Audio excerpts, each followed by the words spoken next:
Bienvenidos a la sección número 23 del curso de formación teológica en la materia de Cristología. Continuamos con el tema de la naturaleza humana de Cristo. Y estábamos en la pregunta, ¿qué tipo de carne era la que había en la raza humana para el tiempo en que el Verbo se hizo carne? Solo un tipo, carne caída, carne con tendencia al mal. ¿Qué tipo de carne tenía su madre María? Para contestar esta última pregunta con fundamento bíblico, es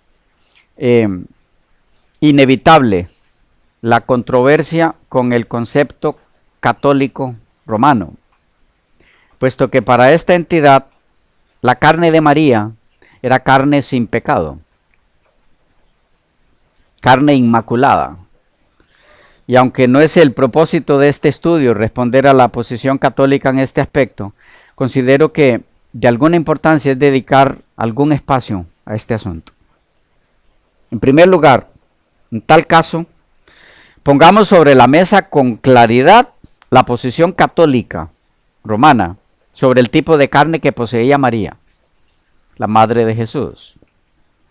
El Papa Pío IX, el día 8 de diciembre de 1854, definía dogmáticamente la Inmaculada Concepción de María en los siguientes términos.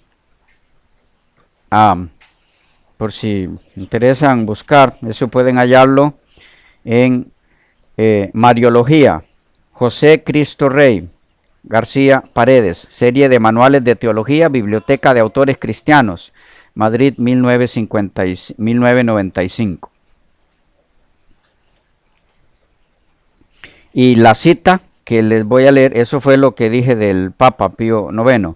La cita que voy a leerles se encuentra allí mismo en la página 263 también. Dice: para honor de la Santa Indivisa Trinidad, para gloria y honor de la Virgen Madre de Dios. Es un concepto que veremos luego cuando entremos en el tema de Mariología, en la materia de credos, donde veamos catolicismo, porque no compartimos el concepto de que María fue madre de Dios. Estoy en un paréntesis, porque simplemente Dios no tiene mamá. Si Dios tiene mamá, entonces no es Dios, porque hubo un momento en que no era. Dios no tiene mamá. María es madre de la naturaleza humana de Cristo. Y la naturaleza humana de Cristo no es divina. Así que ella no es madre de Dios. Para que sea madre de Dios, la divinidad de Cristo, que sería una contradicción, de paso, tendría que haber empezado cuando nació de María. Entonces ella es madre de Dios. Pero si la divinidad de Cristo empezó cuando nació de María, entonces, como le decía, es una contradicción. Entonces no es divinidad, porque es criatura. Y una divinidad no puede ser criatura. No importa por dónde le mire, no hay por dónde entrarle a eso. María no es madre de Dios. Ella es madre de la naturaleza humana que ese Dios, Jesucristo, asumió. ¿Vamos? Pero cerramos el paréntesis. Voy a empezarla de nuevo. Dice, para honor de la Santa Indivisa Trinidad, para gloria y honor de la Virgen Madre de Dios, para exaltación de la fe católica y acrecentamiento de la religión cristiana con la autoridad de nuestro Señor Jesucristo, de los bienaventurados apóstoles Pedro y Pablo, y con la nuestra, declaramos, proclamamos y definimos que la doctrina que sostiene que la Beatísima Virgen María fue preservada inmune de toda mancha de culpa original en el primer instante de su concepción por singular gracia y privilegio de Dios omnipotente, en atención a los méritos de Cristo Jesús, Salvador del género humano, está revelado por Dios y debe ser por tanto firme y constantemente creída por todos los fieles. Pío IX, Bula Ineffabilis Deus. La respuesta inmediata, protestante y bíblica a este dogma católico es Lucas 1:47, donde la propia María expresa, y mi espíritu se regocija en Dios mi Salvador. Y la pregunta en este caso al catolicismo romano es, ¿cómo es que María fue concebida sin pecado si ella misma dice haber sido salvada por Cristo nuestro Salvador?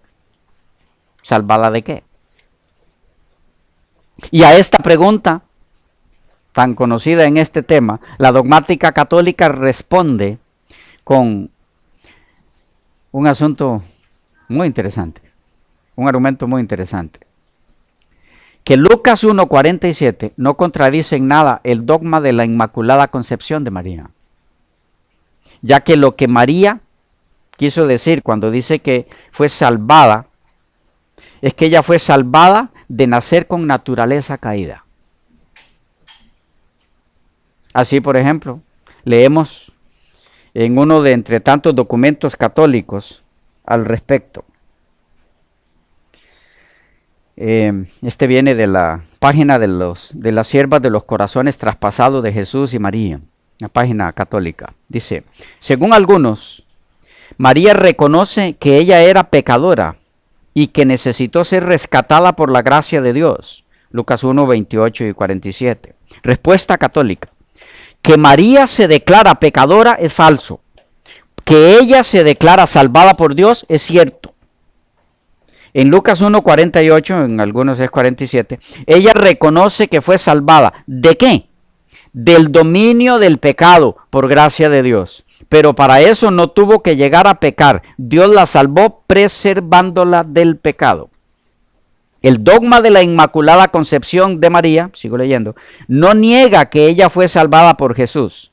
En María, las gracias de Cristo se aplicaron ya desde el momento de su concepción, de la concepción de ella, cuando nació ella o fue concebida. El hecho de que Jesús no hubiese aún nacido no presenta obstáculo, pues las gracias de Jesús no tienen barreras de tiempo y se aplicaron anticipadamente en su madre. Para Dios nada es imposible. Interesante el argumento católico. Lo captamos, sí. Ellos dicen, no, la doctrina de la Inmaculada Concepción de María. Ustedes saben que la Inmaculada Concepción de María no es la doctrina de que ella concibió sin pecado a Cristo. No, es que la mamá de ella la concibió a ella sin pecado. Y ellos dicen, no se contradicen nada con el hecho de que María diga que Jesús es su Salvador. Porque de lo que la salvó fue de nacer con pecado, no de pecados de ella. Captamos el argumento. ¿Y cuál es la respuesta a la respuesta del catolicismo romano en este punto específico? La respuesta tiene dos partes. Número uno, la primera parte a la respuesta del catolicismo es cierta, es aceptable, puede comprobarse en las Escrituras. La salvación de Cristo fue aplicada no solo a los que vivieron o vivimos después del sacrificio en la cruz, sino también a aquellos que vivieron antes de ese glorioso evento. Y lo aceptaron y creyeron por fe. De no haber sido así, no pudieron haber sido salvos ni llevados al cielo Elías, Enoc y Moisés. Ahora sí lo dije bien, ¿verdad? Captamos el punto. Esa parte del argumento de ellos es cierta. Sí, los méritos de Cristo se aplican antes de que Él muriera. La segunda parte de la respuesta del catolicismo romano es falsa, es inaceptable, no puede comprobarse con las escrituras en lo más mínimo. Su contenido, a saber que de lo que fue salvada María, la madre de Jesús, fue de nacer con naturaleza pecadora o caída, preservándosela así del pecado. Eso es inaceptable porque no existe una sola declaración en la Biblia. No se puede comprobar en la Biblia. En los documentos católicos sí, en la tradición. Estamos hablando de la Biblia. No existe una sola declaración en las Escrituras, ya sea en el Antiguo Testamento o en el Nuevo Testamento, que dé ni siquiera, aunque sea un remoto indicio, de que la salvación en Cristo haya sido ofrecida alguna vez en ese sentido a algún miembro de la humanidad caída. ¿En cuál sentido? De que se apliquen los méritos de Cristo para que esa persona sea engendrada sin pecado.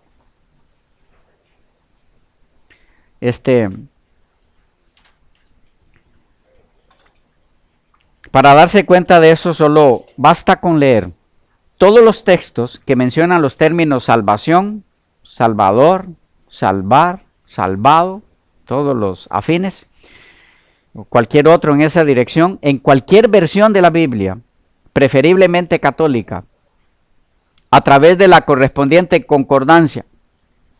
Y ahora con la ayuda que hay de tantos programas en la página en internet, pueden hacerlo con el programa de búsqueda, buscan todas esas palabras,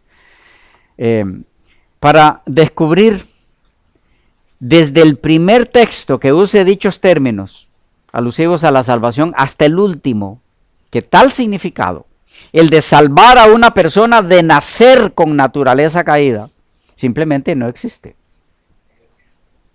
Tal concepto se basa únicamente en la tradición católica romana, tema que no nos corresponde en este estudio. Pero lo que sí debe quedar claro, es muy importante que quede claro, y totalmente abierto a quien tenga a bien refutarlo, es que la enseñanza católica romana, que afirma que María fue salvada de nacer con naturaleza caída, solo puede sostenerse por la tradición católica romana, pues no puede apoyarse en ningún lugar de la Biblia. Y dejamos aquí lo que tiene que ver con la posición católica romana sobre la carne que poseía María, la madre de Jesús. Porque nos corresponde ahora ir a las Escrituras para dar una respuesta sólida a la pregunta, ¿qué tipo de carne era esa? Es buen momento para volver a la pregunta, ¿qué tipo de carne había en la tierra cuando el Verbo se hizo carne? Según la Biblia, solo existían en esta tierra seres humanos caídos cuando eso ocurrió, cuando el Verbo fue hecho carne, incluida María. Nos ayuda a entender cómo cataloga la Biblia la carne de la mujer de la que nació Jesús, el texto de Gálatas 4, Gálatas 4:4. Dice, pero cuando vino el cumplimiento del tiempo, Dios envió a su Hijo, nacido de mujer. Recordemos que los mismos términos son los de Romanos 8:3. Dios enviando a su Hijo en carne de pecado, en semejanza de carne de pecado. Ahora aquí dice, Dios envió a su Hijo, nacido de mujer. Solo que en Gálatas, en vez de leerse en semejanza de carne de pecado, leemos nacido de mujer. Es lo mismo. El tema es el mismo, el significado es el mismo. Nacido de mujer es sinónimo de en semejanza de carne de pecado. Nos ayudará a entender esto las otras ocasiones en las que se emplea la misma frase en el Nuevo Testamento, nacido de mujer. Veamos un ejemplo. Bueno, más de uno. Mateo 11:11. Hablando de Juan, dice nuestro Señor, de cierto os digo, entre todos los que nacen de mujer. Entonces, ¿qué era Juan? Un nacido de mujer. Entre los que nacen de mujer no se ha levantado otro mayor que Juan el Bautista. 1 Corintios 11:12. Porque así como la mujer procede del varón, también el varón nace de la mujer. ¿Y cómo es o qué es el que nace de la mujer? Pues un nacido de mujer. Lucas 7:28. Os digo que entre los nacidos de mujer no hay otro profeta mayor que Juan el Bautista.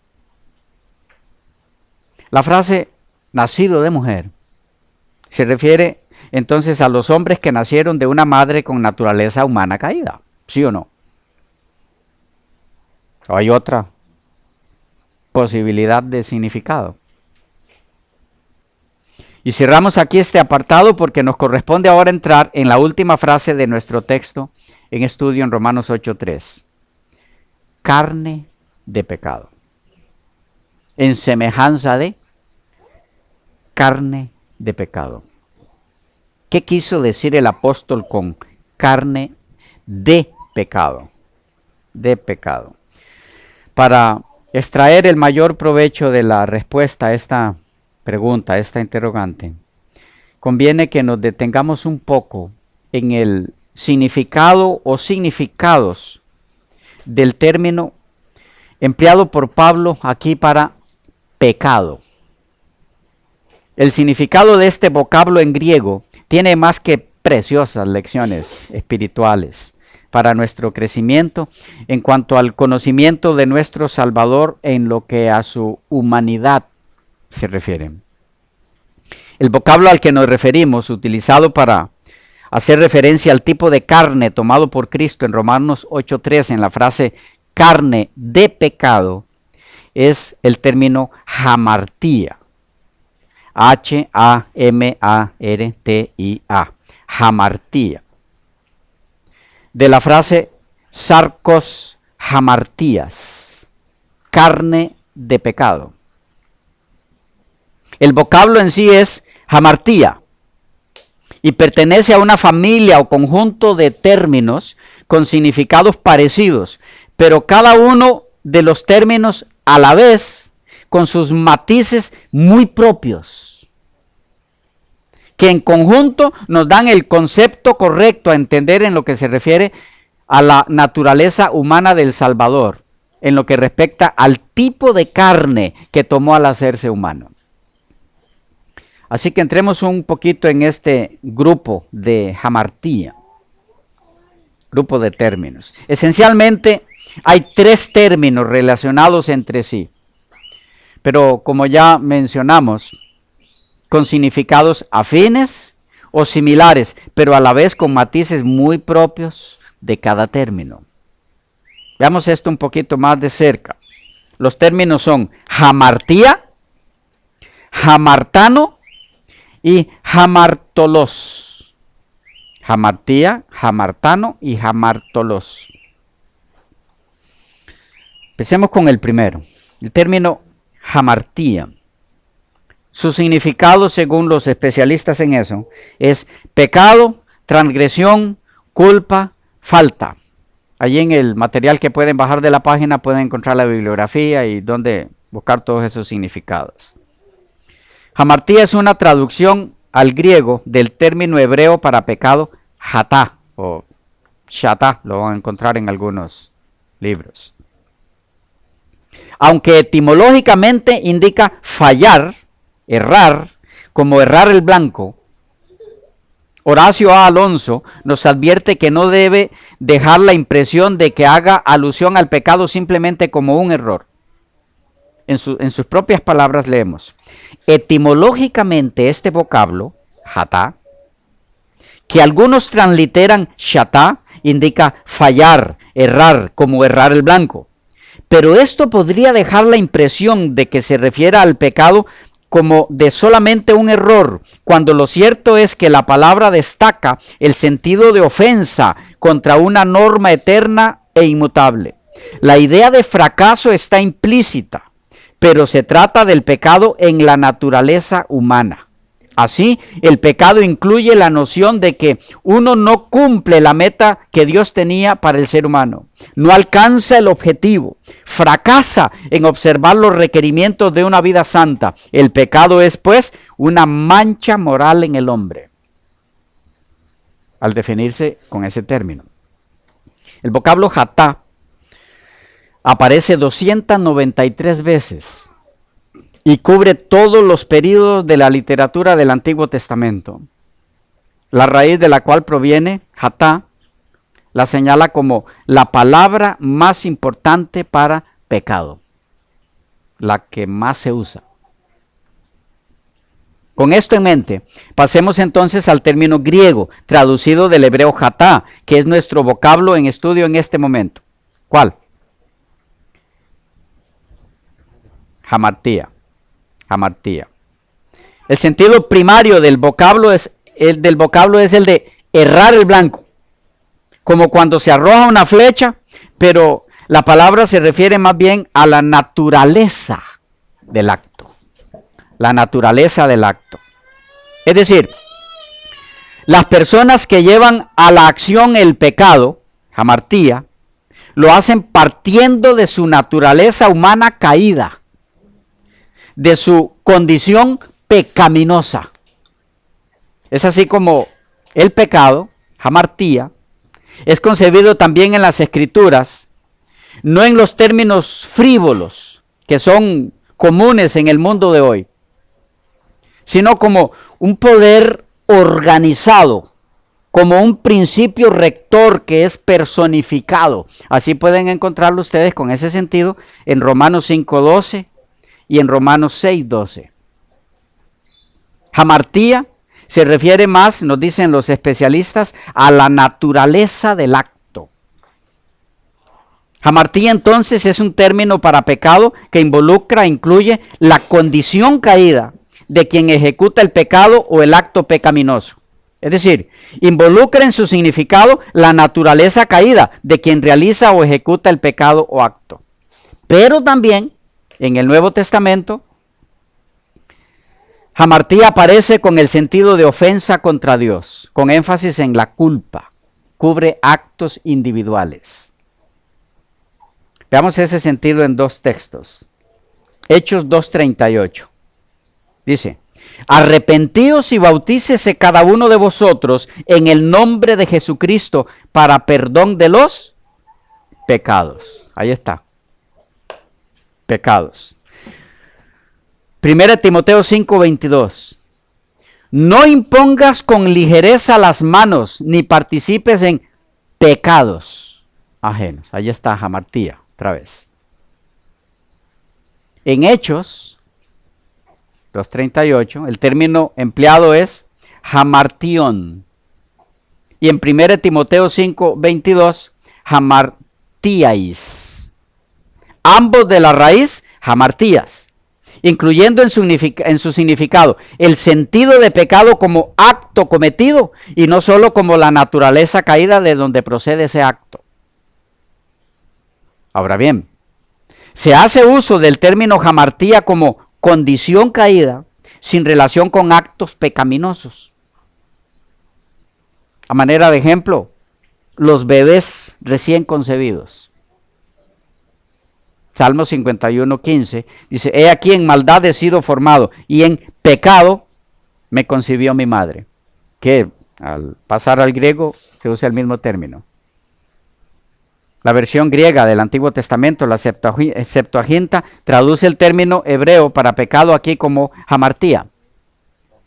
Y como la alusión es al bebé recién concebido, todavía no hay actos ejecutados por la criatura recién nacida. Lo mismo tenemos en Juan 9:34.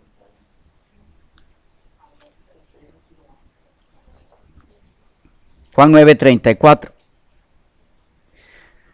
Pero también se hace uso del vocablo hamartía para referirse a la naturaleza caída del hombre, a la que se le suman actos pecaminosos.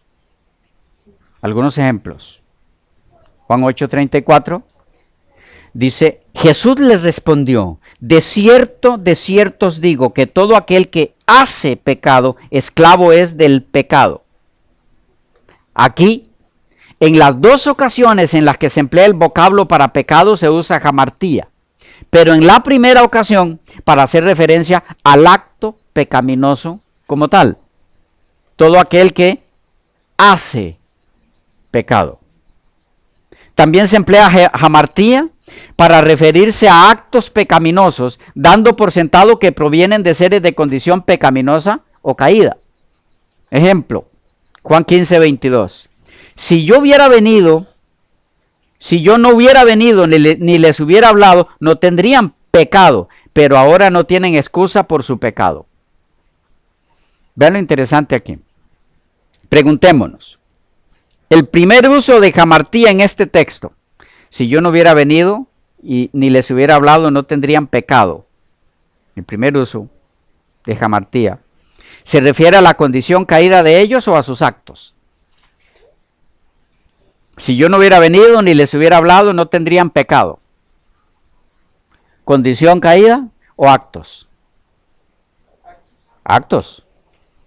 Porque hubiera venido él o no hubiera venido, ellos tenían condición caída. ¿Ya? Ahí se refiere a actos. No puede referirse a la condición caída, porque en tal caso Jesús estaría diciéndoles que si él no hubiera venido, ellos no tendrían condición caída. ¿Me van siguiendo? Y sería absurdo. Pero si entendemos que lo que les está diciendo era que si él no hubiera venido y por lo tanto no hubiera sido rechazados por ellos, no se les hubiera tomado en cuenta su acto pecaminoso.